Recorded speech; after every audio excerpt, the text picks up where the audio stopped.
నిన్నటి వరకు నిన్ను చూసి హేళన చేసినారు, నిన్ను చూసి అవమానపరిచినారు, నిన్ను చూసి పనికిరాని వ్యక్తివి అని అన్నారు, నిన్ను చూసి ఈ ఇంట్లో నువ్వు దండగా అని అన్నారు.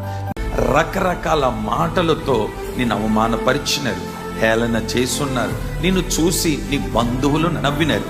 నేను అంటాను, అవన్నీ నీకు ఈరోజు దీవెనకరంగా మారబోతుంది.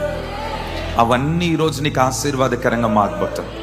ఆ రోజు నువ్వు బాధపడ్డావు, వారు నిన్ను అవమానపరిచినప్పుడు నువ్వు బాధపడ్డావు, వారు నిన్ను దూషించినప్పుడు నువ్వు బాధపడ్డావు, వారు నీ గురించి హేళనగా మాట్లాడుతున్నప్పుడు నువ్వు చాలా బాధపడ్డావు, గుండెలు బాదుకున్నావు, ఏడ్చినావు.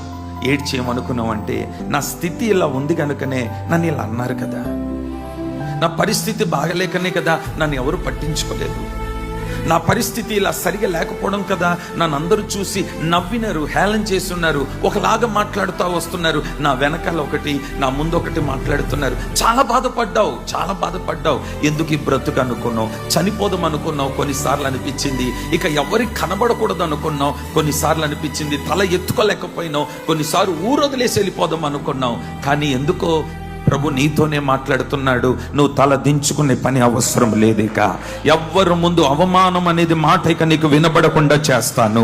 నిశ్చయముగా వేవేల ప్రజల ఎదుట, అనేక జనముల ఎదుట, అనేక సమాజము ఎదుట, బహుజనముల ఎదుట నేను నిన్ను ఘనపరచబోతున్నాను. బహుతరములలో సంతోష కారణముగా నిన్ను చేయబోతున్నాను. నిన్ను ఒక సంతోషముగా దేవుడు ఉంచబోతున్నాను.